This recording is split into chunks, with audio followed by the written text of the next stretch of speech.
Um, Thank you very much, Dean, our Dean in the University of Nairobi, the Dean of Students, Mr. Johnson Kenyua, Madam Pauline, Reverend Chaplain, Arab Mitei, our NCCK SecGen, Reverend Chris Kenyajui, and all the other guests who are here, including our MC, George Wateto, and especially comrades. Good morning. Comrades, power. Comrades, power. Your power ni powerless. Time yetu power ilikuwa ni power. Hebu tuamke comrades. Comrades peke yake. Ustretch kidogo. Na ugonge huyo mtu wako bia chagamka. Kwani mna fight? Wengine wanapata nafasi ya kulipisha kisasi saa hii. Comrades, power. Comrades, power. Kenya oye. UN oye. Men oye. Comrades, power. Hiyo ni power. Tuketi. Take time because I want to speak for a few minutes, and then I request my brother, our Dean, Mr. Kenyua, that comrades can ask a few questions so that isikue kama lecture. Najua lecture mumezienda sana this week. So story ya lecture nitajaribu kupunguza kidogo. Leader in KU. Na ilikuwa maneno ya siasa. I think that time we were coming for the DP party then. When President Kibaki was garnering for his second term, and it wasn't very clear which party he will vie with. And from that time, we could meet also here with civil society. And there is one civil society called NCCK, I remember very clearly, that I used to come a student leader, hiyo maneno ya advocacy. By that time, it was being led by Cyprian Nyamwamu. And those are the bases at which we also became leaders. But before I come to the topic of the day, I have to say that I'm very, very pleased to be here as a member of parliament for Kiharu. As you have read and seen in many forums, Kiharu tumengangana because it's one of the largest rural constituencies. Actually, our NCCK SecGen was previously the clerk of the County Assembly of Muranga, and therefore he's very well versed with that area. It's one of the largest rural constituencies in Kenya, and we have around 112 public primary schools. Na nyinyi kama wadosi wetu kama viongozi, I'm reporting my scorecard to you that all our public primary schools in a rural constituency called Kiharu, all of them are tiled, all of them without exception. And when we talk about tiling, it's not just about waking up and putting tiles and fixing tiles. It is holistic work. We have been able to refurbish all our schools. We have made them to be institutions that are enviable in our localities. And we have done that with a purpose. The second thing that I'm very proud of is that Kiharu, we have around 65 day secondary schools. And we have actually built around 8 from scratch, new ones. And actually one we launched last month, we have named it Mwai Kibaki Day Secondary School in Kiharu. And out of the 65 day secondary schools, covering 12,000 learners, who are your successors? Your predecessors of those people who are in our day schools, here as comrades. Covering all the around 12,000, our school fees in Kiharu, courtesy of NGCDF and a program called Kiharu Masomo Bora. Our school fees is only 500 per term. And learners eat. Kwa hiyo 500 hakuna story ingine sijui utatoa ya chakula to Saturday. And they eat some mchanganyiko. Those of us from rural areas, You know, if you are from Lower Eastern, your staple food in the school is mudokoi almost every day. And depending on where our staple food is and where we lie geographically. And in our place, of course, you know it's githeri. But we have made it to be much more exciting. Learners eat 3 days rice, 3 days githeri, but the last Friday of the month, they actually eat chapati for lunch. This is not a promise I'm promising them. We have been doing it. You know, I need to give that caveat. I'm not promising what you are going to do. I'm reporting what you've been doing. And we have also been able to do holistic landscaping in 65 of our learning institutions, which is day schools, that is secondary, and also primary schools. Na tumeweza kuweka kabro. Zile mnaona kwa Facebook wenye mnaona, I want to confirm that it is true. They are taken from the ground. 65 of them. This August we are going to do some. August others. We keep doing them every single holiday. And we stagger them so that we are able to supervise well. We are able to achieve all that because in Kiharu we don't give contracts to do schools. Like the ones I'm telling you, we've started 8 new secondary schools. We do it through labor-based. Community, foodies do the work. Supervision is done by the local community. We only source for technical support from, there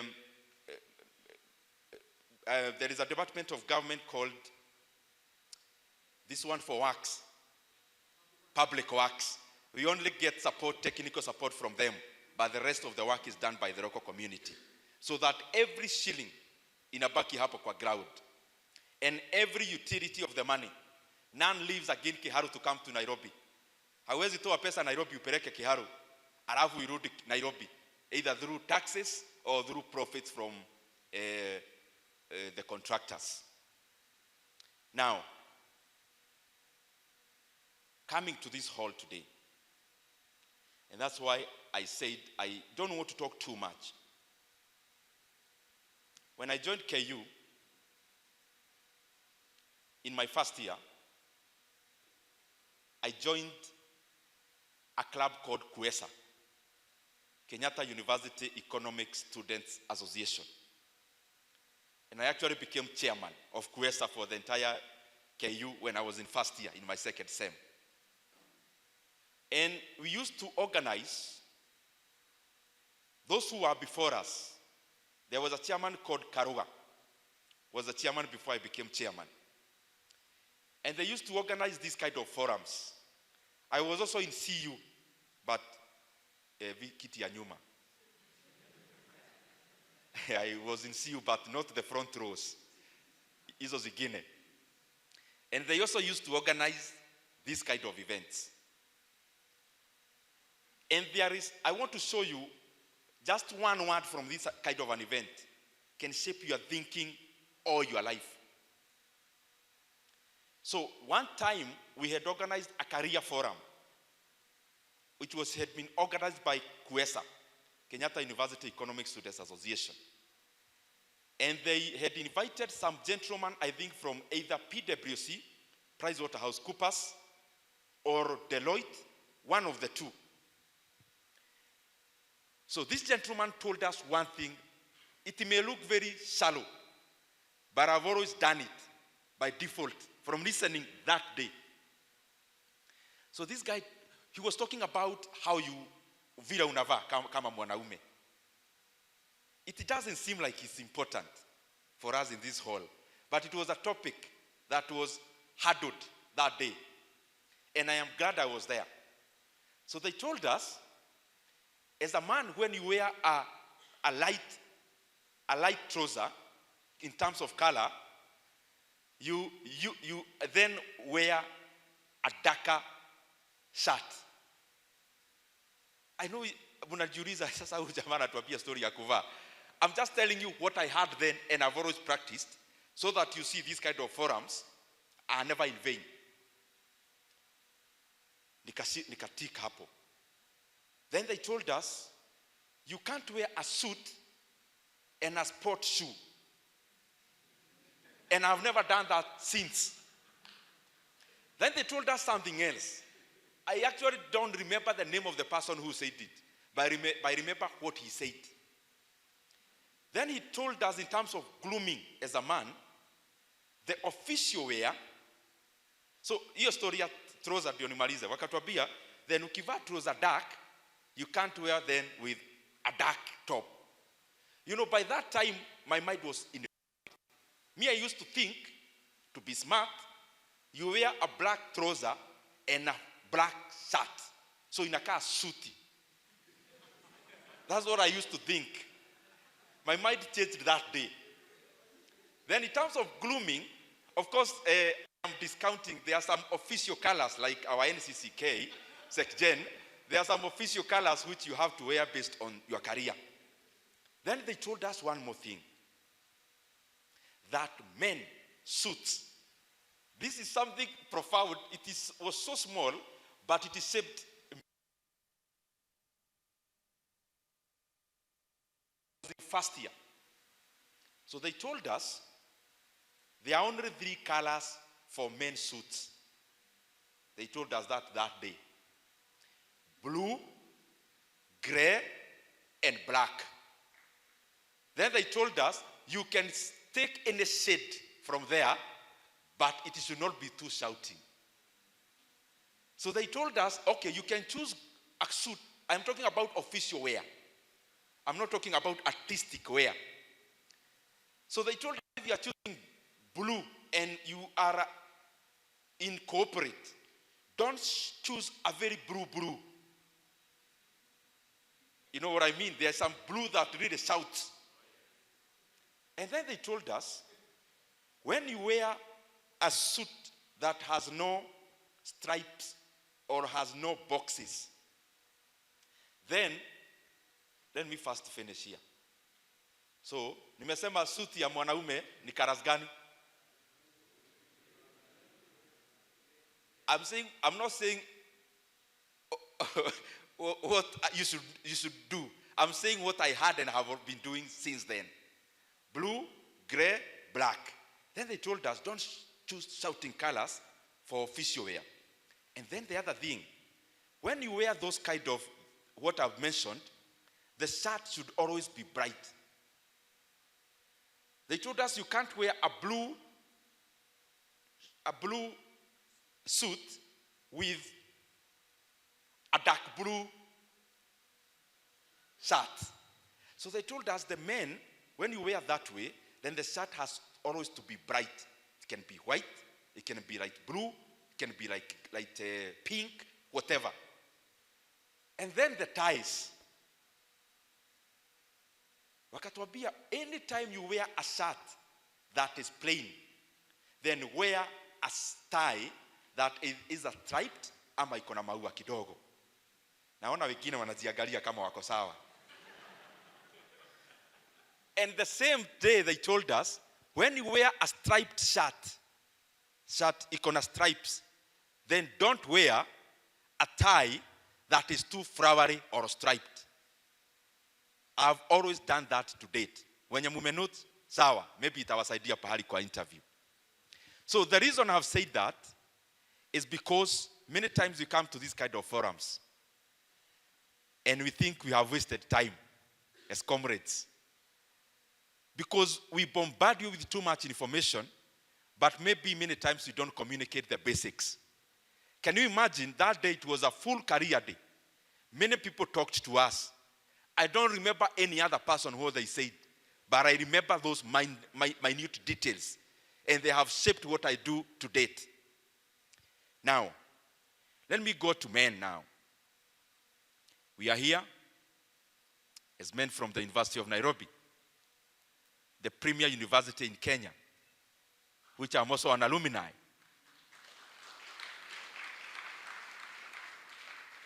Because you know I graduated with my master's the other day. So I did my bachelor's in KU, Bachelor's of Arts in Economics.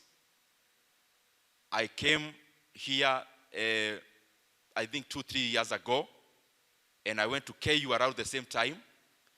In KU, I enrolled for Master's of Economics, Policy and Management. And yeah, your volume iko poa, DJ. I think it's better. So, and I also came here, University of Nairobi, and I enrolled for MA Economics. And I have completed all of them and graduated. And the reason I had come to enroll for the 2 masters, what I thought, I read a lot. Economics, finance, history, leadership, politics. That's my cup of tea. So I thought, since I have read so many books, why can't I go enroll for masters to get a certificate for what I thought I already knew? Because I thought I had read everything. But I'm glad when I enrolled for my master's here and in KU, I confirmed the things I knew, but I was also able to read and learn many more new things.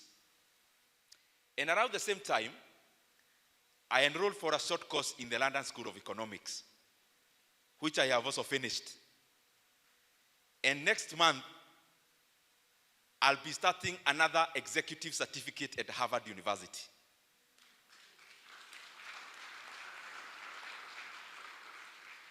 And all those are about economics. Because I've come to realize, if we just get it right economically, in any leadership cadre in Kenya, then we'll have sorted even the politics of Kenya. Because politics is always about survival, is always about the fight for resources. If we get somebody who can bake a bigger cake, and if we get a formula which we can bake a bigger cake as Kenya, and our GDP per capita climbs higher, and our incomes per person climbs higher, and every person's productivity is enhanced by creating jobs, then we will have solved even whatever else we say in political gatherings.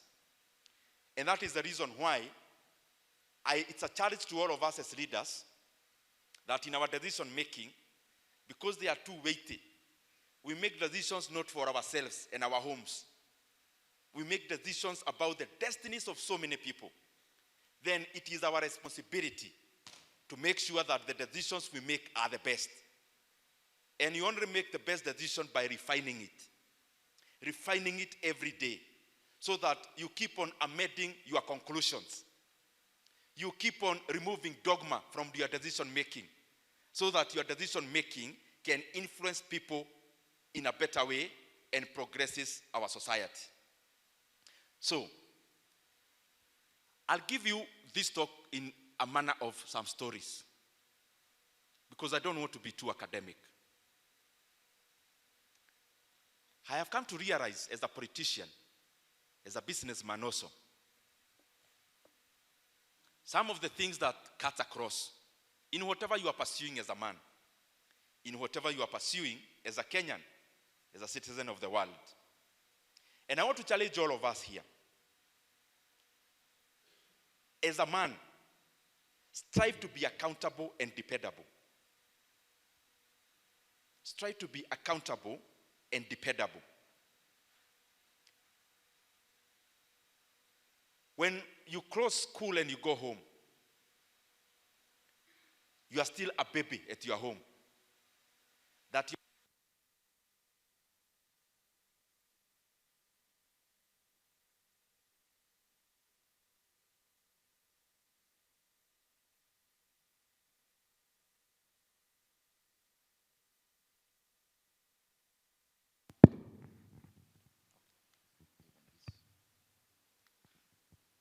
even this is fine.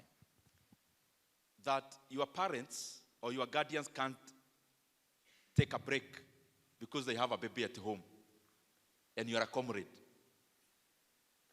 That every time somebody at home has to check on you. Oh, John, umekula supper? Otieno, did you take lunch? Your parent at home in Homa Bay is calling you here. You are a comrade at University of Nairobi to look after you and how you are faring. Gentlemen, now that you are a comrade already in the university, you are already a mature man. You should be a solution provider. You should no longer be a bother now to the people you left in the village and in the estates. And I can tell you, even us, when I was joining KU, mi vile barua ilikuja ya kuenda KU as an undergrad. It was then my business to know how I'm joining KU, including fees for the first sem. So I left Muranga. I had been a volunteer librarian in the school I was in. So venye tulikaribia kujoin university, I came here to Nairobi. Nikaenda industrial area, got a kibarua in a size of company called Taita Estates. Did some vibaruas. By the time we were reporting as freshers, mi nilikuwa already niko na fees ya my first semester. Now of course nikalipa na nikaongeza help kidogo. And I can tell you the entire time I was in KU, no one came to check ati nafanya nini KU ama kuangalia nalalanga wapi. Wewe ukiwa mwanaume huko, wewe ukilala nje lala. Ungangane kimwanaume. It's only one time my sister came, not necessarily it was just a visit kuniona tu, but not to check huyu jamaa anafanya nini na analalanga wapi. So when you are a comrade, this is the place where you start first of all developing that responsible person you want to become. And you become responsible by being dependable and accountable. So that people are no longer worried about what you're doing. It is you who is worried about whether your mother had some uga ya kupika. It should not be the other way around. And every time you think about this, because it's holistic, it's not just about being a comrade. It is also about in real life. There is a story that's given, maybe you have read it, about a king. It's a mythical story. A king who had gone by the roadside, in a road where the road had been blocked by a log. Muti ikianguka na ikaanguka kwa barabara. So the king was somewhere watching the behavior of the people. Many people passed. Mtu anapita na carriageway, hiyo time hakukuwa na magari, ilikuwa ile ya kuvutwa hivi. Wengine wanachukua kando, wanapita kwa kando ya barabara, wanaiacha, wanaenda zao. Other people comes. Every person was leaving the problem where it was. They were only looking for their own personal convenience. Either kupita kwa neighbor, barabara si yako, wewe wachana na hiyo mzigo iko kwa barabara. Until one man who was a farmer, who was not doing so well economically and financially, passed by and realized the road was blocked. Na yeye akaweka mizigo yake kado na kaanza kusukuma this log out of the road. Ilikuwa mti na some udongo. And he took it upon himself to clear the road for himself to pass and for the convenience of others. Only for his surprise, venye alitoa hiyo mti, kuona ya kwamba ilikuwa imefunika kakibeti imejaa pesa. That time it was precious metals, gold. Na akaichukua. And then the king came from the place he was looking at. Na akaita huyo farmer. Akamwambia, actually, that purse from today belongs to you. It was worth the millions of money now today. And he also promoted him as a man in the society to be in the king's court. Because of all the people who had passed that road, he had exhibited responsibility that does not only enhance his own convenience, but also the convenience of the other people. So malipo yake ikakuwa hapo instantly, but also in the long run, his livelihood was improved from that day. Many times when we are here in the university, we are in our homes, we get jobs, we become members of the society. We only want to look inwards. What is my own convenience? Without looking at the convenience of the general population. Responsibility, accountability stretches beyond you. It also stretches to others.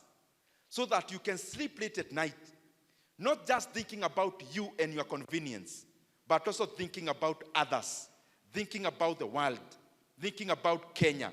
Because when we make the world a better place, even us, our lives are enhanced. As a man, number two, you have to be forthright and firm. There is no man mtu wa kuyubayuba na upepo. Forthright and firm comes in even in decision making. You've come all the way. You attended a day school in your home. You attended a national school. You came to the University of Nairobi. But because you are frivolous, when people say, let's mock this, then you are jumping in the bandwagon. Let me also try. When people say we have to go clubbing, without even knowing whether there is utility in that, you jump in the bandwagon. If you have to club because you know you are getting utility out of it, and it's your decision. Whatever decision you are making, let it be your firm, forthright decision. Let it not be a wavering decision that is influenced by the opinion of others. But then when you consider your opinions, what you hear called considered opinions, they are called considered opinions because they are not just opinions from the air. You have been able to hit it on the wall and you have tested those opinions. Once you have formed those opinions about you and your life, then be firm and defend them. And you defend them in terms of doing, but also in terms of speaking. So whatever you think is right, defend it. And you owe no one an apology. Many times when you're in such an institution where we are likely to have hard mentality, most of our decision making is based on watu watanibeba aje sasa, watu watanichukulia aje, watu wagani, in 4 years utaona nani hapo sasa. The friends you had in your primary schools, how many do you have now out of that? The ones who are your best friends in high school, how many are still your best friends to date? That should tell you the graduation of friendship. Life is dynamic. You are likely to shed off your older friends. You're not going to make them your enemies, but you're not going to be as close. So many times we make a far-reaching decision based on pleasing my current friend. Your current friend may not necessarily be your tomorrow's friend because life is dynamic. You may relocate to the US. You'll have new friends there. You'll go work in this farm. There will be new friendships there. So be forthright and firm. And even in your leadership, because even here I'm sure I'm talking to leaders of today and tomorrow. Be firm. Whatever you think is right, defend it. And don't defend it just because you want to be seen in the gallery. Defend it because you believe you should defend it. And of course that means also being courageous. There is something I want you to keep studying called emotional intelligence. I'm sure you've heard about it. But I want you to, because siku hizi uko na phone, badala tu ya kuangalia reels, some of these things may also be good and beneficial. Keep on polishing your emotional intelligence so that if you have an A and then you have a first class or a second upper, when people look at you, do they see that first class in you? That forms part of the general fabric of emotional intelligence. When you are here in campus, yes, hostel, library, hostel, library, hostel, library. If that was the world, the ideal world, every village should be having a hostel and a library. The ideal world is more broader than that. So cultivate you as a holistic person, not a person who can only be described through hostel, class, and library. A holistic person volunteers in leadership roles even when there is nothing to gain from it. A holistic person, saa zingine unakuwa kiberebere. Kiberebere is where you stick your neck out. And by sticking your neck out, you start being given responsibilities you never had. And it's upon those responsibilities that you shape yourself. One day, when I was a student leader in KU, I was the academic secretary. We attended the Senate executive, it was the full Senate meeting. So Professor Mogenda was our vice chancellor. And I was there with a suit. Kuna mtu anaweza nitoa jia. Mimi ni student leader. We were representing comrades in the Senate with the chairman. Utanitoaje jia, comrade power. So mimi nimeenda pale meeting, maprofesa wamejaa, heads of departments. Then we were discussing something about seeking for internship opportunities for comrades. So the chair was there, the VC. Then I am there raising my hand to give a point. Then I'm given an opportunity. Si hall imejaa. Senate inakuanga kubwa. There are not few people. So imejaa watu wengi. So I rise.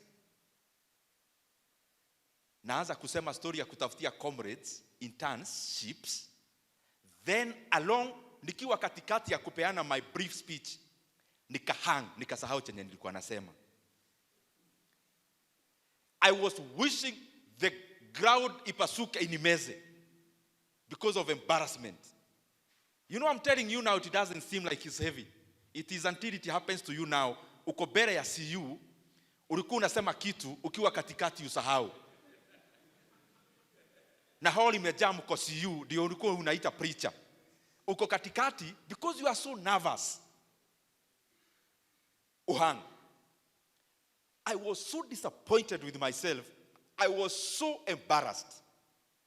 But after that meeting, I decided I can't live down forever. I have to wake up from the ground, na nijipaguze vumbi na niendelee. And I started learning about public speaking. So that day, which was the biggest trigger for me, that when you're invited somewhere to talk, be prepared. And also, it also helped me in terms of easing pressure and easing anxiety when you are talking before people. Many people, including the best public speakers, they say that this is the hardest art there is. But it never seems so when you are listening. And when you are used. It's very difficult when you are developing. So I'm here to challenge you. When you've tried to speak before people and you are not too successful, that was never a way to tell you you are not a public speaker. It was a way to tell you you can be a very good public speaker, lakini wajibike. Na uanze kujitrain. Whatever you have failed in, it was not a way of telling you get out.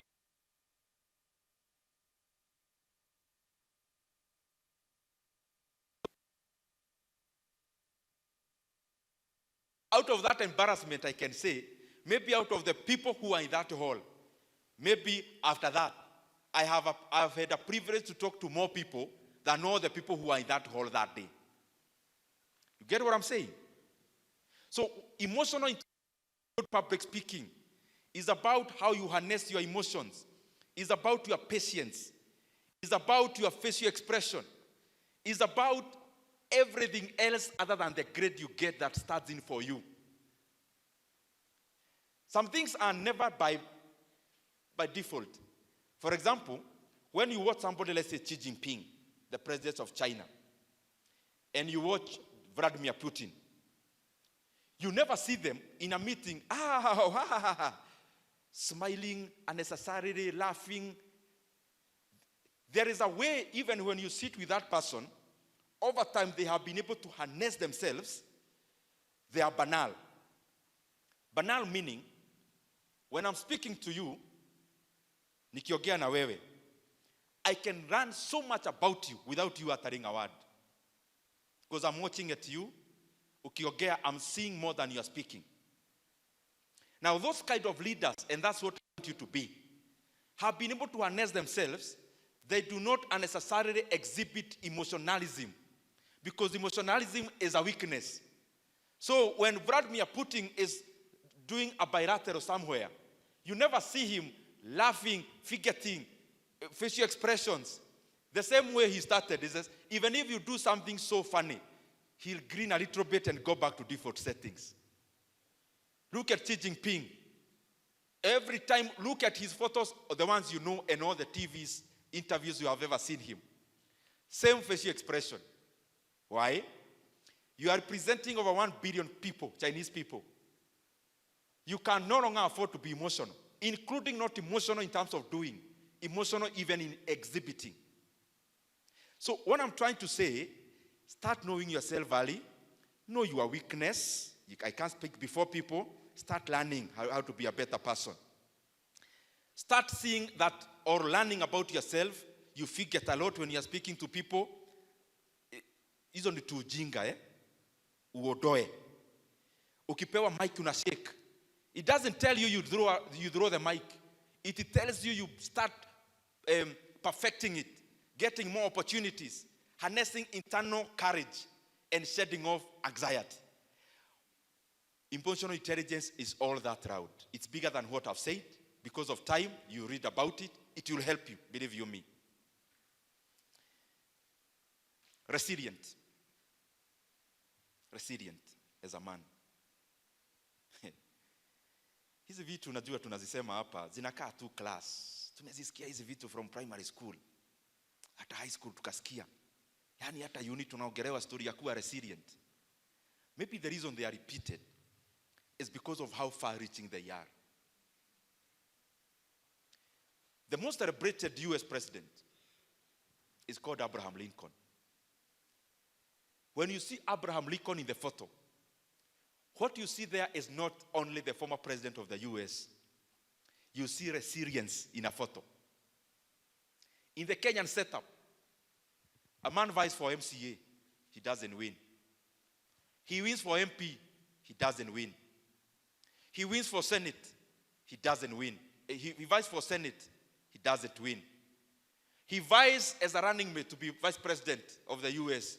Their ticket collapses.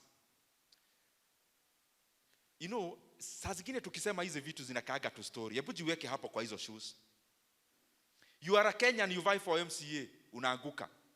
MP, unaanguka. In subsequent years, for Senate, ukaanguka. To be running mate, now president, ukasema nimeanguka hizi zingine zote wacha nikuwe running mate. Pia hiyo mnaanguka. Unavai president, unapita. And after passing and after the victory, you become the most far-reaching American president who united the US to be what it is today. Gentlemen, as I'm speaking to you, the small things you passed, zile zinafanya roho yako karibu ina crash. I am here as your fellow man to tell you, that's nothing. You have not done anything yet. For you to be a man who can be far-reaching in terms of impact later, those small failures you have had, they should only be part of building you. They should never be part of pulling you down because they are nothing. This guy had even a mental breakdown. Juu ya kuanguka hizo vitu zote. Then anapita kuwa president wa US. Na anakuwa the most far-reaching, the most celebrated, the most remembered. As a man, you cannot be anything else other than resilient. Saa zingine mimi naongea hivi. Na resilience ni also, even when there are hiccups in politics, in your academics, in leadership, those hiccups, already you preempt them because you already knew you were coming. So I'm here. So hakuna kitu ya kukushtua kama mwanaume. No one. And I think it's at this point I should tell you, in this world, you as men, you must only always fear God, no other person, no other situation.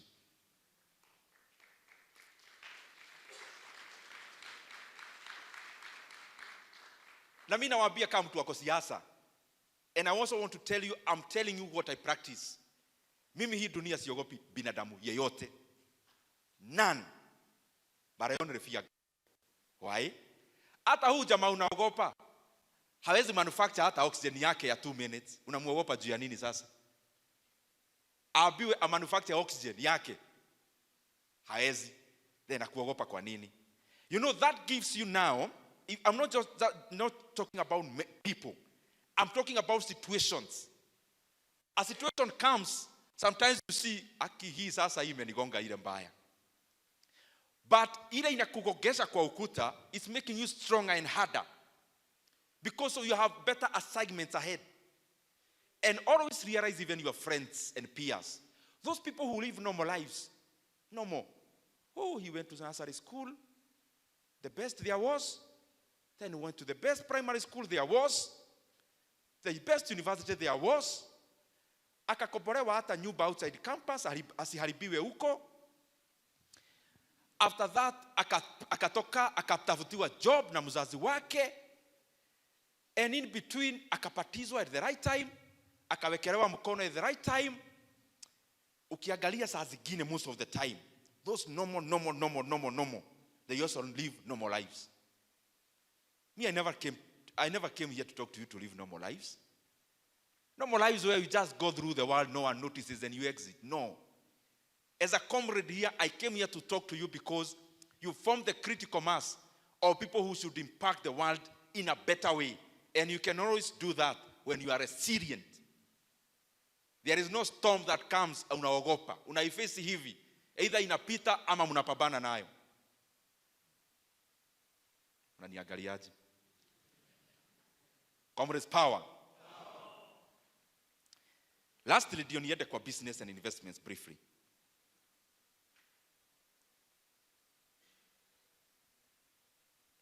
Wacha niwapee ka story kidogo. Because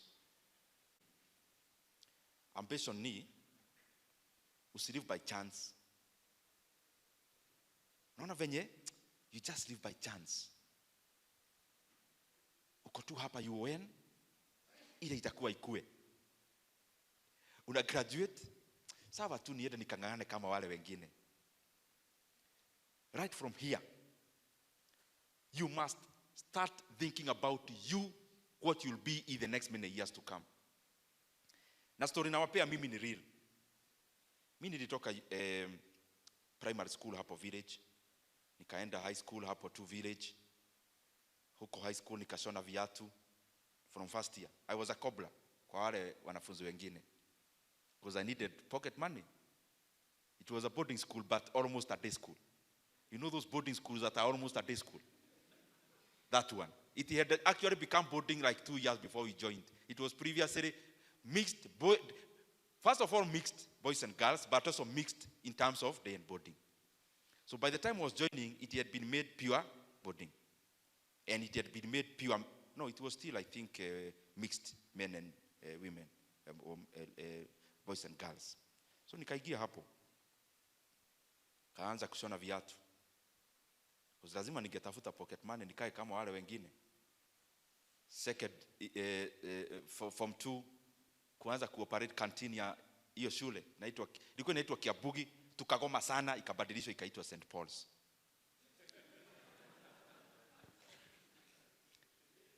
Na hizo migomo sitaki kusema sana lakini kuna vile hata mimi nilikuwa tu hapo. Sasa nikaanza kuuza canteen hapo, tukaendelea. My sister alikuwa na mtush Thika, nikaanza kuenda from 3-4 kuuza mtumba pale Mokireti Thika. From there nikatoka nikapata B+ as the only person who actually scored as a grade to transition to university in that school that year. I was the only one. So nikapita, kaitwa KU. Lakini sana nilikuwa na fees balance ya 33,000. Karudishwa pale nikakuwa librarian. Nilikuwa na earn 3K. 15. Nikakangana like a year. Nika clear ile fee balance yangu. Sijui kama ili clear, I was able to clear all of it, but I cleared to the extent I could. So time came now. We were to join university around September or October there. So kibaru yangu ikaisha beginning of the year. That's why how I came hapo nilikuwa nawaambia Taita Estate. Kuna ghetto ilikuwa pale South B inaitwa Marigoini. Nilikuwa nakaa hapo. So naenda hapo. Now the reason nawaambia hivi ni hivi. Time nilikuwa librarian. Nikiwa hapo Kiabugi. Mimi nika dream kwa vitu mbili. Na nikaziandika pahali. One, to be wealthy, but number 2, to be a pursue hizo vitu. Kusoma nini? Hizo stories zote za Abraham Lincoln. Mimi nilisoma hiyo time. I read so many books that time because there was nothing I was doing per se as a librarian in a small school. So nika join KU. Kujoin KU ni zile vitu mbili bado. Leadership na business. Na katakata story mrefu. So first sem, ile pesa ya ida na help, nikalipa school fees for the whole year. Because nilijua sasa hapa, mimi nikijoin campus, nilijua sasa ni mimi. Because my father alikuwa ameas. Ati sasa mimi anaitisha maadhi pesa. Me from high school nilisema hiyo story siwezi. Ndio story ya kuchoma makaa, hiyo story yote nilikuwa nafanya na kuuza mtushi. So that I feel I'm a man. Because the rest at home they are sisters. So niko hapo hivyo KU first year. Sasa nimejisort, nimelipa fee whole year. Second sem.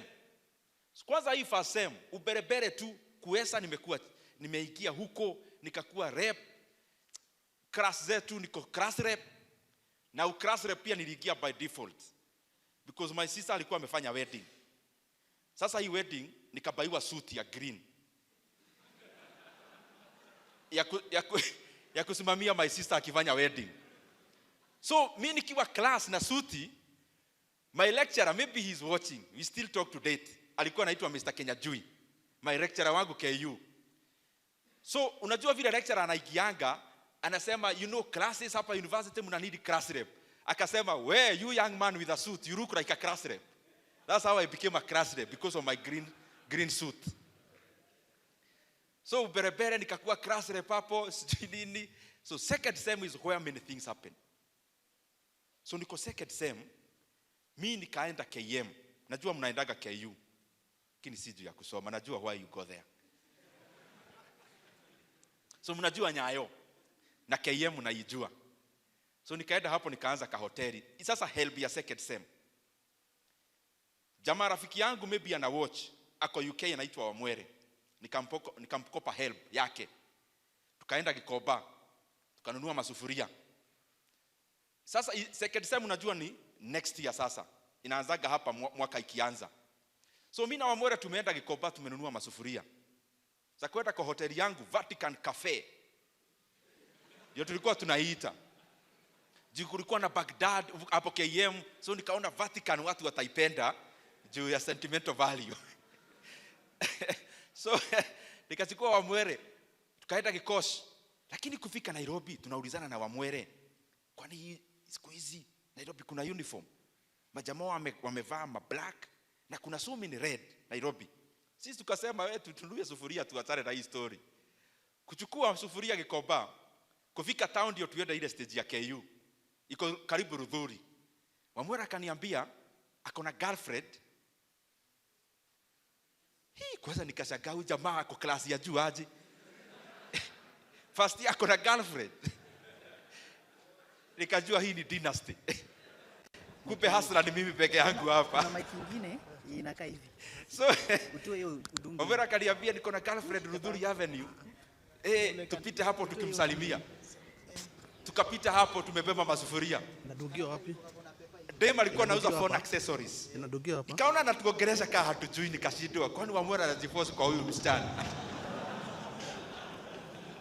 So unajua venye msichana anakuongelea hivi, bado ana hang phone accessories hapo, anapaguza. Hakuna eye contact. So si tukaenda KU. We later on came to realize this day, the reason why there were so many reds, it ilikuwa Valentine's Day. Na badala ya Wamwere apeleke maua, tunaenda na sufuria. So huyu msichana alikuwa anashangaa, hapa jamaa wananiambia wanafanya economics. Economics gani nasoma na sufuria? So nikaanza ka hoteli kakaanguka. Kwa sababu comrades walikuwa wanakuja wanakula, maravu ananiambia tuone. Sasa unakula kwa hoteli unanilipia class. Ka hoteli haikufanya poa, kaanguka. Same ile dream nyingine. Nikasema mimi navai. Nikavai kuwa Congressman School of Humanities and Social Sciences. BA tulikuanga hapo. Kuvai KU BA bana Congressman. For the year I can defeat na 4 votes. Nikiwa fresher. Let me tell you that day Nilikaenda kwa hostel. Nilikuwa nalala nasikia kama bed imewashwa jiko hapa chini. Because sasa hoteli imeanguka. Politics imezimia hiyo time sasa ya campus. Nikaona ama nikuwe tu just a normal student. History na disubu. I was so stressed because I thought imefail yani kwa biashara na kwa siasa. Nikaona sasa ama nikuwe just a normal student, sionagi wakuwa na stress, wale wa class, library, nini. Na nikaona karibu nikuwe hivyo. Lakini haikuwezekana because bado nilikuwa nasukuma hiyo story. Na hiyo ndio same na kupukanga. My sister, ndio alinivisit KU, nilikuwa namueleza kuna my sister alikam KU. Akakuja na nyama. Niko first year, second sem. Pesa yangu imeishia hoteli. Ili kuwa imebaki imeishia siasa ya kuvai congressman. Alafu my sister anakuja na nyama. Mimi na rafiki yangu anaitwa Jemo tukaona, sasa sem imebakia sijui wiki moja ama 2. Tukikula hii nyama saa hii, the whole of the sem tunafanya nini? Ilibidi tuuze hiyo nyama. Ndio ikuwe sukuma na unga ya kumalizia sem. Na hiyo sem ikaisha kama tuko watu very broke. Lakini after that nikasukuma long vacation, nikaenda nikapata internship in a stockbroking company. Na that is the basis of what I do in finance. History yote naongeaga ya shares ilianza hiyo first year long vacation. Because in that long vacation nikaona sina fare, nimepewa na mayan kuka nyumba. Lakini sina fare ya kukuja town. Initially nilikuwa nimepata internship Ministry of Trade. Gava huwa hailipi. So I used to just to come na hatukuna job unapewa. So kuzurura town nikaona I visit my former MP called Genye Kariuki. Si anipe job, nimuonyeshe venye mimi ni kigogo ya vijana aniduge kitu. So nilikuwa naenda nimwambia ama student leader, ukitaka kura ya kiharo ya vijana unione. Lakini nikapata ako meeting. Secretary wake nikaona ananiangalia hivi juu tunajua makomrades zingine default tunabebaga CV hata hujui ni ya nini. Ama that time si tulikuwa wajuaji ukiwa first year uko na CV. So nimebeba ka CV, nimepata mheshimiwa ako meeting, lakini nimeambiwa na huyu secretary, mheshimiwa ako meeting lakini unaweza acha CV. Mimi siko naenda kuuliza job. Lakini nikaona to be polite, nikaacha CV. After 2 days, mimi naona phone call. Kijana, unaitwa Dede? Ulikuja hapa kutafuta kazi? Yes sir. When can you come? Now sir. So nikaenda, it was a Wednesday. It was a Thursday. So nikaenda hapo nimedunga hivi. Mheshimiwa ndio huyu, mheshimiwa Genye Kariuki sasa. Young man. Then akaanza kunipea story how we come from the same village. I didn't know much. Sikuwa najua lineage hiyo sana. Akaniuliza, you came here to ask for a job? Remember initially mimi nilikuwa naenda kutafuta kitu kidogo. Nikamwambia yes sir. When can you start? Now sir. Nilianza job hiyo afternoon. Na hata venye tulifungua after long vacation sasa kwenda second year. Sasa mimi nikakuwa mtu ana work na bado ako uni. So nilikuwa natoka university very early kukachi ile basi ya KU ndio ikuwe cheap fare.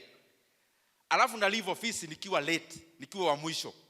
Ndio pika waishuke, ndio fare ishuke.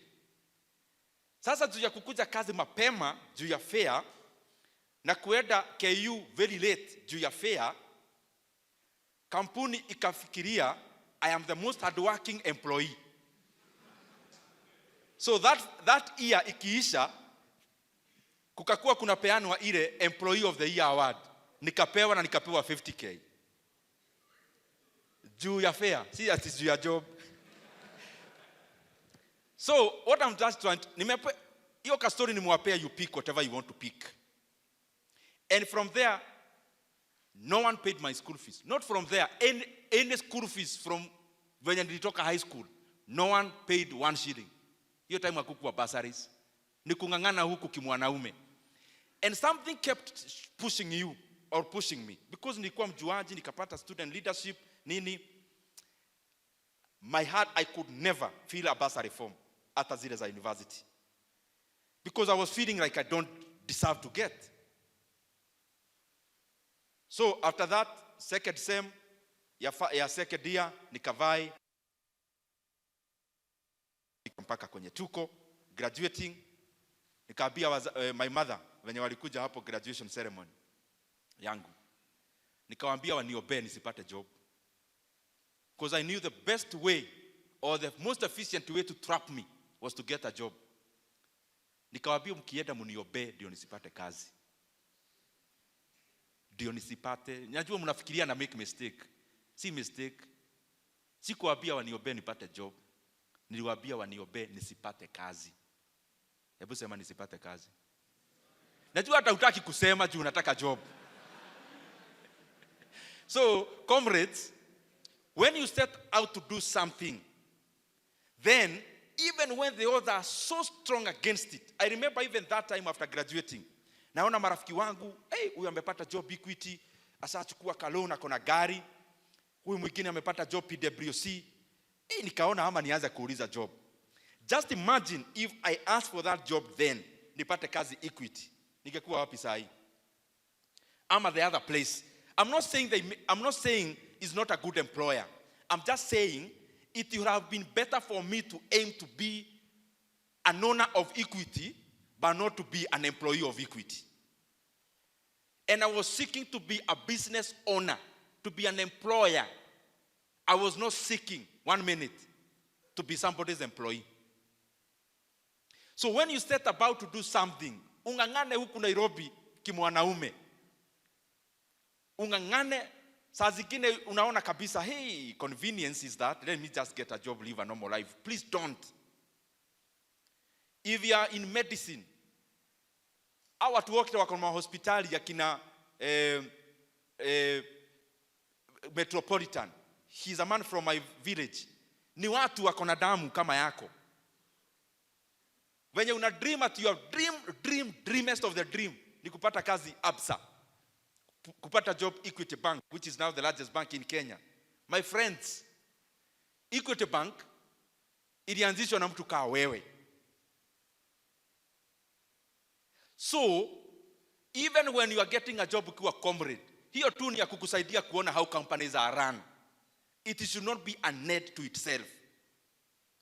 The head of the head should be you owning that bank, not the bank owning your labor and your hearts and your brain. They have also been very far-reaching to me. One is business. The other one is this is business and entrepreneurship. The other one is investments. Hebu nikuulize wewe my bro. Uko hapa UN kufanya nini? Kupata degree. Then pata job. Then nilipe mshahara. So wacha kunipea story mingi. Wewe uko UN kupata pesa. Hii story nyingine unanipea hapa katikati ni kizigizio tu. Ulikuja hapa ndio upate job barafu. Juu ya nini? Si juu ya pesa. Uko hapa, all those stories when it comes to income, kuna vocation, kuna hobby, kuna the other things we'll talk about, we may not talk about today because of time, but straight jacket speaking, you enhance your education so that you enhance your productivity. And so that the reward of your productivity is also increased. And the reward of productivity is wages. And wages is salaries. So you are here only for one thing. Hii BCom unafanya, tumekuonea 18. Hakuna story ya BCom. Wewe ni job unataka. Na utaki job juu unataka kutumikia watu, unataka mshahara. So, ukiwa hapa then jiulize, what is the shortest route between me and money? So that, sasa hii story ingine unafanya hapa katikati, wewe uko unajua unaifanya yes. But, strip it so that you seek your clear goal. So, it's money. Hii story unaniambia, oh, you know, I feel like I'm gifted to work in a bank. Okay, endelea na hizo tu story. Hizo tu story tumezisikia sana. You know, mimi niko na mwito ya kuwa lecturer. Oh, sawa sawa. Sawa, kuwa lecturer then usilipwe. You know, I have a calling to be a doctor. Okay. Sawa, we wish you all the best. So, if that is the case, this helps you to do one thing. Aim all the time ukiwa hapa campus to go to the goal itself. You don't need to pass through this comfort of feeling you are doing things normally. So if you are here na unafanya BCom, unafanya econ, campus for me inakuaga place ya ku-open mind, sio place ya kusoma. At a graduate for me, yes, strive to get that first class. It's good. Itakusaidia pahali. Even to prove a point, it will help you. Just for people to hear you had a first class. But, ukifanya hiyo first class na all that, don't lose your eyes from the goal itself. Then jiulize hii mapema leo. Ukitoka campus upate job ya 150,000 as a fresh graduate. Ya 150. Tuseme wewe sasa ni yule mtu gam, usave 100,000 a month. In a year utakuwa umesave pesa ngapi? In a year? Nisaidieni bana kusema 1.2. So in 10 years utakuwa umesave pesa ngapi? Ceteris paribus, holding all other factors constant. Utakuwa umesave how much? Yeah? 12 million. Huwa una graduate ukiwa miaka gapi? Anamo graduate 24, 25. Kuja rafiki yangu, hii suti haiwezi potelea chini. Kuja tafadhali. I think you are the person I was describing. You are very smart. Tumpigie makofi. Kuja ndugu yangu. Kuja ni hapa. Wewe, acha kuangalia mwingine ni wewe. Kuja hapa ndugu yangu. Nataka mkiwaona mnakumbukaga hii point. Sawa? Una graduate ukiwa what age mostly? 24. What is your dream car? Prado. Haya, what's your dream car? Toyota Hilux. Haya, ukigraduate ungetaka ukue unakaa in the next 10 years hivi. Ungetaka ukue unakaa mtaa gani hapa Nairobi? Karen. Huyo hata asimamia hata huyo. Sasa nataka mchukue bairo na kalamu. So ukitoka hapa, which course are you taking? Agriculture. If you are so lucky as a fresh graduate, utapata job ya how much month ukiwa your first salary? Hapo 80 ama 50. To double ikuwe 150. Tuseme you are luckiest of the luckiest. So in a year tumesema umesave how much? In 10 years? In 20 years? 24 million. Najua wengi mtaniambia you know salary itakuwa added. Ndio maana hata nimechukua double yake na kuna kitu inaitwa time value for money. 150,000 years itakuwa different in next 10 years. So that's why we have standardized that salary. So in 20 years you graduated at 24, utakuwa age gani? 24 in 20 years utakuwa 44. So na hapo saa hiyo umesave how much? Plot Karen ni pesa ngapi? Half.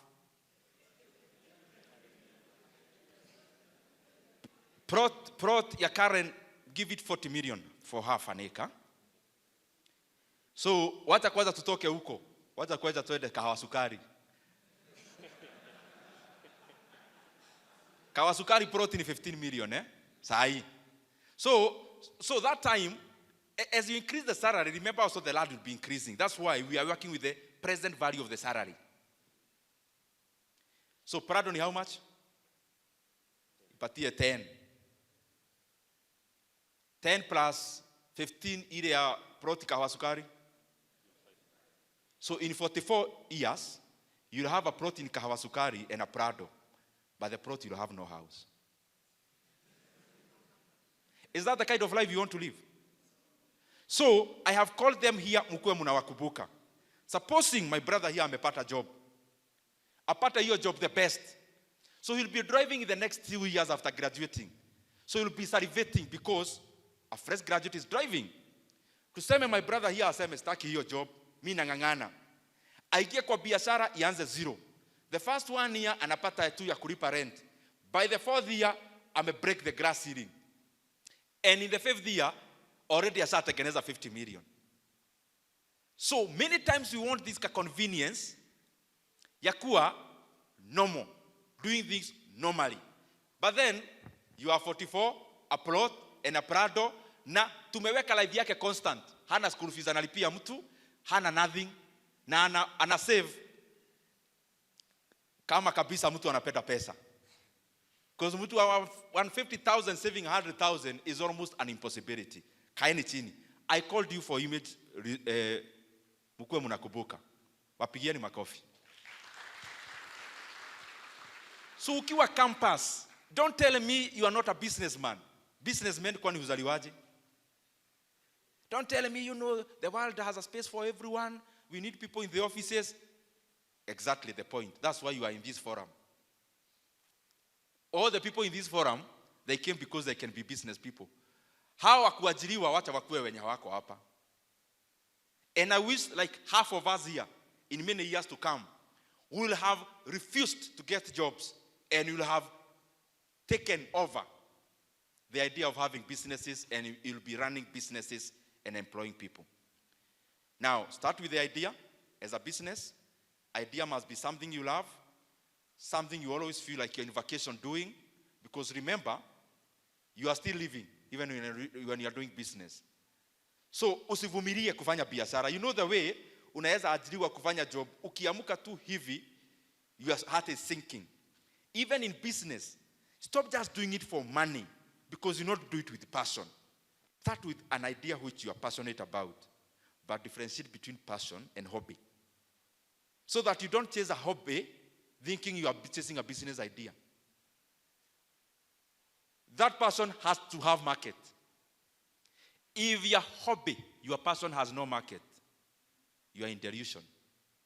You are delusional.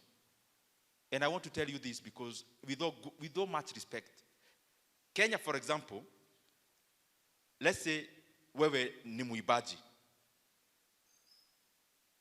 It doesn't pay in Kenya. You are a writer. I have written a book, so I am telling you the things that are practical. There is no money. So differentiate between where iba hapa hivi, ni sawa tutafurahia songs. Lakini ujue utafute biashara, hiyo sio biashara in Kenya. Because if there was, tungesimamisha watu 10 hapa waseme walipata millions of money from singing. So do it as a hobby. You love doing it, but still look for that business idea. Business idea is something you can actually sell.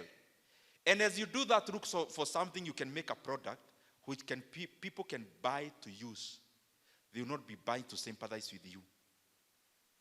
You know the way unaanza kabiashara hapa ya kuuza socks hapa campus.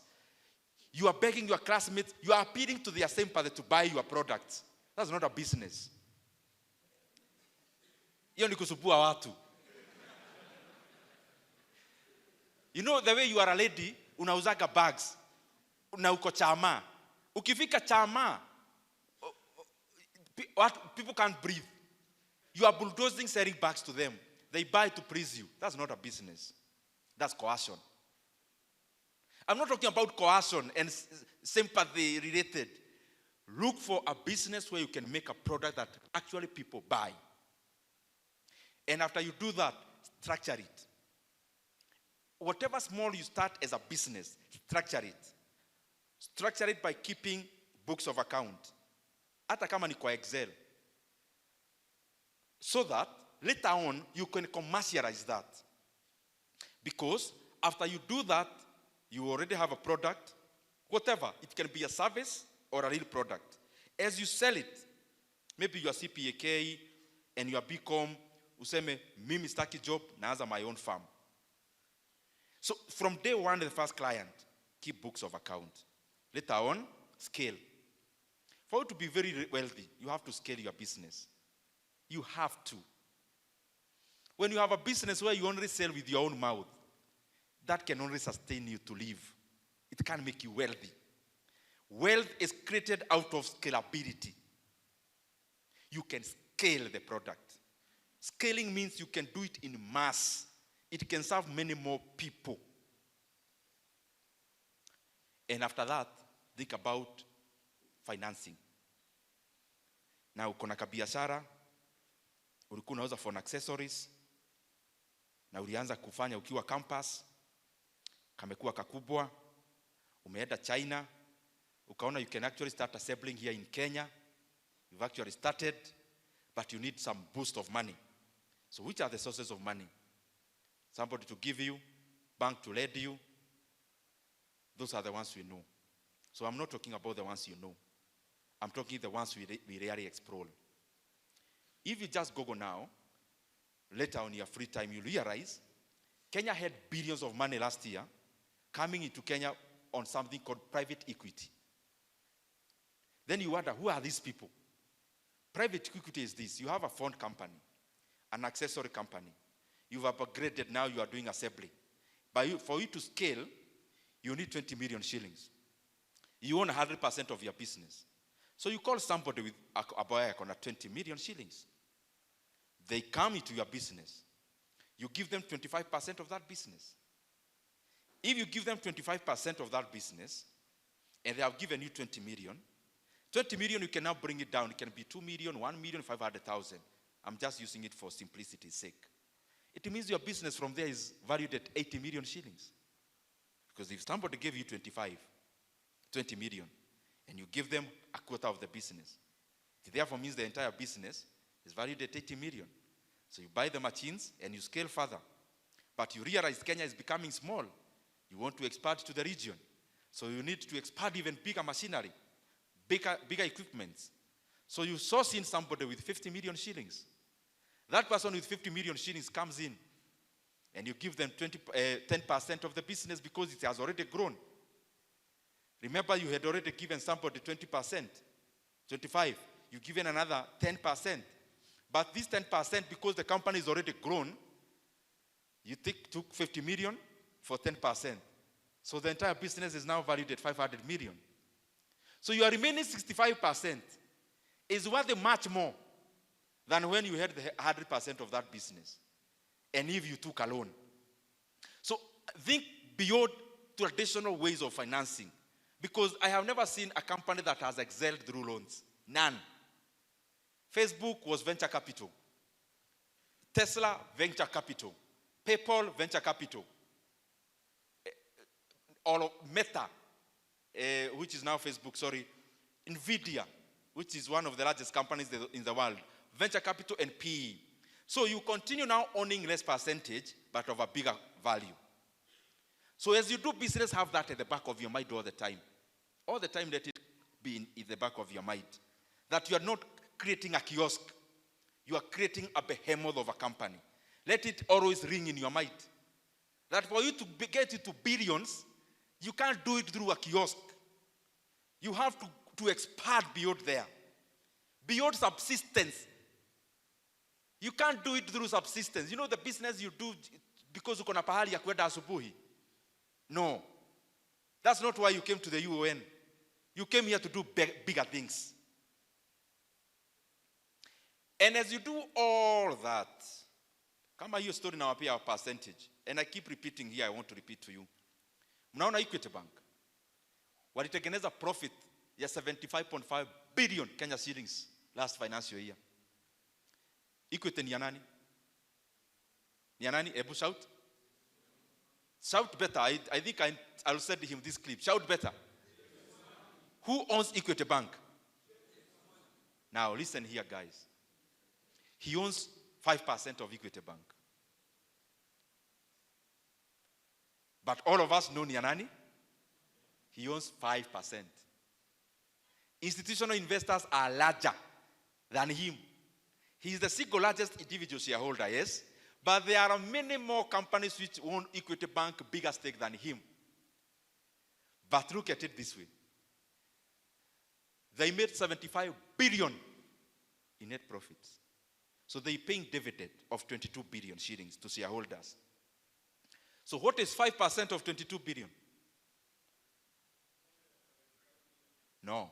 5% of 22 billion. So him, as an individual, he's getting dividend of how much? My brother? He's getting dividend of 1 point. Imagine that. So he had 1.1 billion in dividend. Take any company in the NSC, take Sanlam, a whole listed company. Take Kakuzi. Kakuzi is an entire listed company which owns tracts of land in Muranga. They made a profit of around 300 million shillings, the entire company. So, would you rather be owning 100% of Kakuzi or 5% of Equity Bank? 5% of Equity Bank is giving one person 1.1 billion in dividends.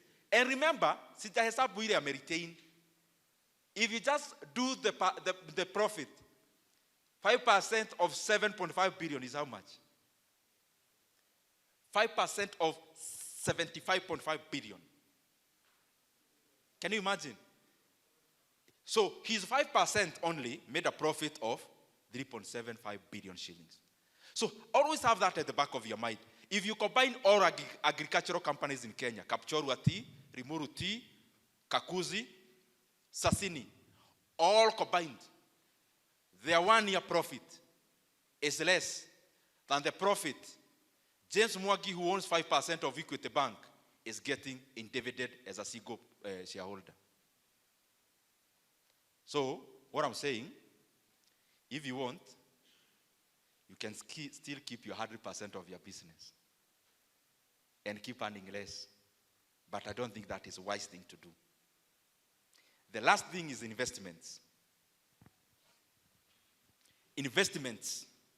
Ukiwa tu campus mapema, start knowing that buying land is not the only investment there is in Kenya. Start knowing that. Because as much as I've told you to go into business, I know some of you will still go back to jobs. So you get your salary. So what do? Hey, unajua nikitoka Sharks niliambiwa mwanaume lazima akuwe na shamba. So the first salary you start paying for, you take a loan, you start buying a plot. Expand your mind about what capital markets this. Ujue shares ni nini, fungua CDS account, na usiniambie huna pesa. You can buy shares that as a 1,000 shillings. Answer, at least for learning purposes. Uelewe. And I can tell you here as an alumni of UON and KU, I have made more money passively than actively. Me, not red. The money I've made through working actively, through business. Oh, there is a time I had an IT company connecting watu na internet, nini, hizo story, mingi hivo. Doing all those, I have made more money in multiples than I have made in active business. So, expand your horizon. The people you see, Akina Zuckerberg, Akina Elon Musk, when you hear Elon Musk is worth 800 billion shillings, it's not money that has passed through his hands. It is the valuation of his companies that have increased. Let's say the Kenya Power, I have a few shares there. So, you buy these shares at 1.8 shillings 2 years ago. The shares are now 16 shillings. Which active business would have given me that money? So what I'm trying to say is that expand your horizon between what you know, beyond what you know. Ujue US, stock market ya US ni gani na gani. Hii New York Stock Exchange ni nini? Nasdaq ni nini? Singaporean stock market ni nini? What is listed there? What is even this NSC we hear about here Kenya? Hii ni nini? Plan even a trip to visit NSC. The CEO will host you there. Know what things happen there. So that by the time you are leaving, you are grounded in terms of investments. Nipigieni makofi. So, ya mwisho, nataka niyo peke yake ya nchi. And I didn't come here for politics today. That's why I want to restrict myself. But I want to say two things. One is that it is important. I think nisimame hapa ndio. So there are two things I want to speak about, national ones. And I want to request our leaders, those who are in decision-making levels in government, you are trivializing a very important matter of fuel supply chain in Kenya. And I'm wondering how leaders are getting time to do politics now when the country needs a very sober and entrenched decision on how Kenya is going to deal with an imminent disruption soon in a matter of weeks. Tunaona wale wako serikalini, the only thing they are talking about is supply. Oh, there is a ship that has docked into Kenya. It's fine. But this has to be alongside at what cost? And when we see our fuel dealers are holding fuel, it is mostly a matter of signaling. When you hold 1 million liters of fuel and you are sure that there will be a drastic increment soon, what do? You hold because you are in money, you are in profits. But it's also the work of government to signal the right communication to the market. There are only 3 things the government can do to make Kenyans brace themselves in this disruption of oil supply chain ambayo ile imefanyika Iran. Na tumeona nchi zingine zishaanza hiyo mikakati because they are not living in wishing, they are living in planning. Kenya, our economy cannot afford a drastic increment in fuel prices. That is very clear. Our consumers cannot afford to pay a drastic increment in pump prices of fuel because it is already stretched. Because mafuta has a multiplier effect, fares, manufacturing, unga, inflation, everything is bound up together in fuel. Na mimi nataka niulize serikali haraka waanze mikakati. There are only 3 things that can happen. One is to give subsidies to Kenyans, starting next month. The second one is for the government to remove the 8% they added in fuel so that our VAT in fuel can go even up to 0. And the third thing is to remove the 7 shillings per liter that was added into the fuel levy in the year 2024. We are talking about this matter now. It doesn't seem like it is present, but it's present here with us. And a prudent government ought to be planning now. Planning that they will not come on TV to give Kenyan stories about Iran. Kabla, walegesha na wateremshe bei VAT, kabla wateremshe fuel levy, na kabla waongeza wa Kenya subsidy. Na nimeenda na nikaangalia PDL, ile inaitwa Petroleum Development Levy in Kenya. It has around 25 billion shillings. Kenya consumes around 12.5 million liters of diesel and petrol. We consume close to 400 million liters of fuel in a month. 25 billion can barely give subsidy for a month. And therefore, mimi nauliza watu wa National Treasury, there is an ongoing supplementary in Parliament now. It is upon them to send a memorandum to Parliament, provisioning for enough money to subsidize fuel in Kenya, because I am giving them free advice. If they don't do that, Kenyans will force them to do that, and it will not be in a polite way.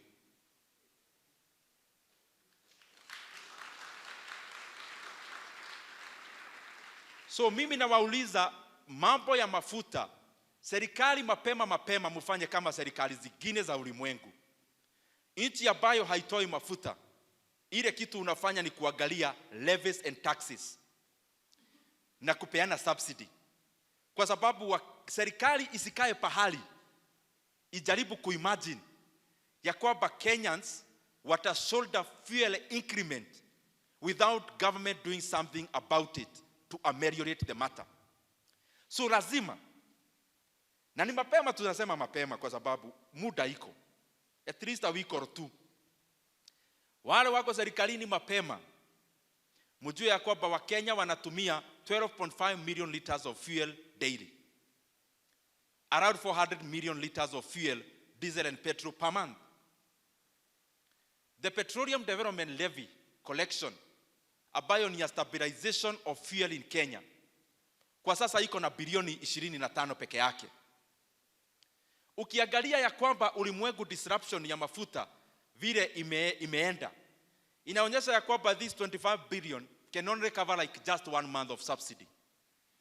So mapema mimi nawauliza hivi, sasa kwamba kuna supplementary inafanyika bunge, waongeze pesa ya fuel stabilization.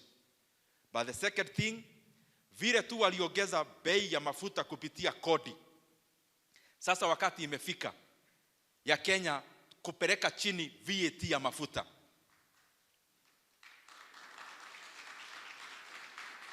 Na vile fuel levy iliongezewa mwaka wa 2024 through a gazette notice by the minister in charge of transport, wakati imefika sasa Wakenya waondolewe hiyo kodi, so that kwa hii disruption ya mafuta ulimwenguni Wakenya wasigongwe sana. Kwa sababu Wakenya wakigongwa sana, viwanda zitagongwa na bei ya maisha itapanda. And I can assure the people in government, this will not be a very good situation even for you in government.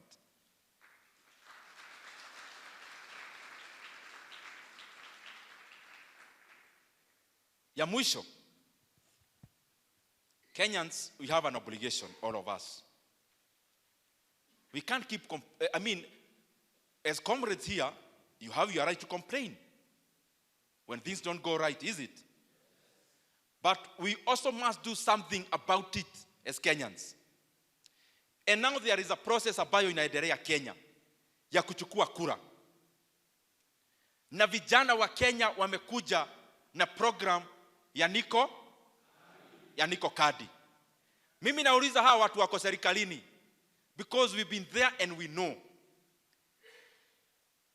The people in government are trying to associate themselves with this program that is coming out from the young people of Kenya so that they sabotage it.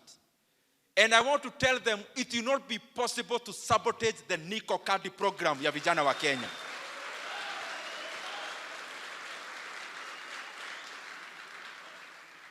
Even me, I'm a politician, but I want the young people of Kenya, the same way you organized yourself in 2024 without any interference with us as politicians.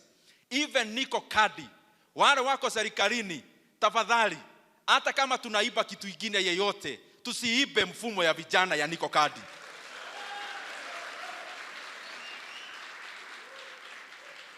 It must be let to run organically.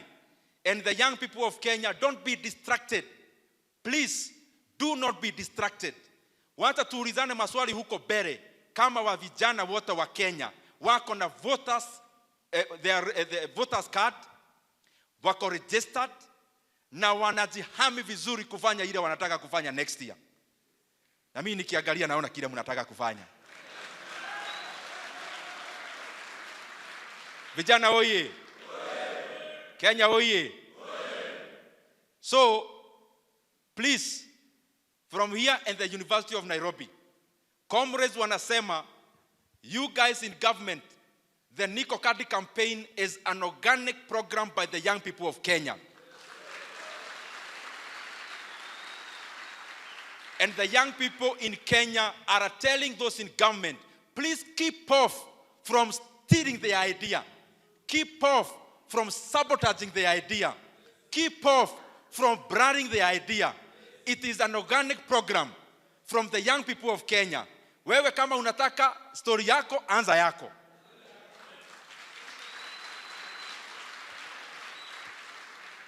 Please keep the focus, my brothers and sisters. Keep the focus. People would want you to lose faith hapa katikati, msichukue kura. But I'm very glad. Na nimefurahi sana. Malaini zinapangwa zinakaa hivi. Na kuna watu wanaona vijana wamepanga line wanachukua kura. Wanaanza kutetemeka. Vijana wanawaambia mtatetemeka bado hamujaanza. Kwa sababu malaini zitaendelea kujaa. Na vijana watachukua kura. The young people of Kenya watachukua kura. Na sisi wa Kenya wote, na wahisi kila mtu, let us register as Kenyans to be voters next year so that our civic duty can do something into making Kenya a better place. Thank you very much.